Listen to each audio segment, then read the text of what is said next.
Hey, welcome back to Daily Flash. Mitch English along with Andrea Jackson. Things are getting hot in here, all thanks to 90 Day, the last resort. Take a look. If you're gonna do this to me, we're gonna get divorced. Bringing someone into my bed, that's not okay. We have something to do right now. The question is, do we still love each other? Oh, I don't know. I can't do this. Oh, God. Where are you going, Kelly? It's not supposed to feel like this. Oh, yes, it gets much worse from there. And here to talk about is our very good friend and relationship trauma expert, Dr. Janie Lacy. Hey, you doing there, Dr. Janie? Hi, Mitch. I'm doing well. Good. All right, explain a little bit, if people are not familiar with 90 Day, this whole show, what the concept is. So 90 Day, the last resort, comes from the 90 Day Fiancé series. So what we've done was take some of the couples who had some of the more challenging issues through their season, and we took them to a retreat called The Last Resort because this was their last resort to repair their relationship.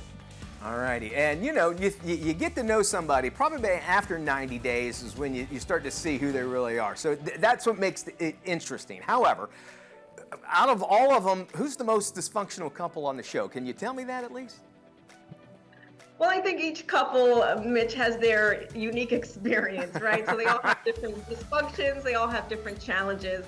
But, you know, I think the key was that with all of the couples, there's something that anybody can resemble something in their own relationship, whether it's communication, whether it was conflict resolution, whether it was infidelity, whether it was looking at compromise, right? We can take a lot of these different concepts that these couples from The Last Resort were working through on The Last Resort to any of the couples that we work with in therapy, or perhaps someone that was watching the show. So I think they all have their unique challenges. Everyone has their dysfunction, but I think when it comes down to it, it's a matter of can they repair the dysfunction, and that's why we were there at The Last Resort. Yeah, I wish I could appreciate you. We all see some element out of that.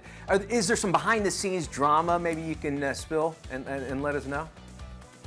Well, I think what's happening behind the scenes, right? We're seeing the snippets actually on the show, and a lot of that was these couples, it was their real life, it was their real feelings, and especially when we look at Asuelo and Kalani. You know, Asuelo was having a lot of difficult challenges with, even though he had brought betrayal into the relationship, and then now being faced with giving his wife the hall pass and then her falling in love with the person she had the hall pass with. What we didn't see is even more so of the emotional challenges that Asuelo was experiencing, because I think it's one thing when you are the betrayer and now he's sitting in the seat of being betrayed, and as a result losing his family. I think it was very, very difficult to see that behind the scenes and just a lot of the emotional outcry that we were experiencing, not on camera. Yeah, I think the word emotions is probably going to play into effect of all that. Any other crazy moments that people should expect when they're watching?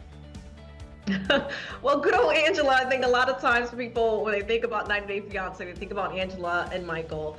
And I think with Angela, you know, we see a lot of her explosiveness and we see a lot of her reactivities throughout the seasons of 90 Day Fiancé. But on The Last Resort, we also see her coming to a place where she was most vulnerable through the franchise, and she was actually able to reflect on her contribution to the dynamics that she had with Michael. But there was a lot of partying and there was a lot of stuff going on outside of what we were filming. But us as therapists, we had to draw a line, and we cannot work when people are under the influence. So, you know, those are some of the behind the scenes things that we had to struggle with. But we also understand it was a resort and people wanted to have fun. That's what I was just about to say. I was like, all right, listen, you take me to a resort, you know, and I ain't got to pay the bill, you know. You're going to want that, and some imagined drama is shown there, but it does also say maybe, you know, true feelings come out because, you know, the inhibitions are loosened a little bit there. With your help, did you see any of the couples actually reconcile? And you don't have to mention which ones because we don't want to take away a lot of that, but did you get to see any success? We saw a lot of breakthroughs, Mitch. You know, I think a lot of times when people have their defenses up, they're in these reactive states, they're pointing the fingers at each other, that coming into showing the power of therapy, coming into a therapeutic group setting, their individual sessions throughout the retreat, was able to give them insight to what the other person was experiencing of them. Because sometimes we have to look at our relationships are a mirror.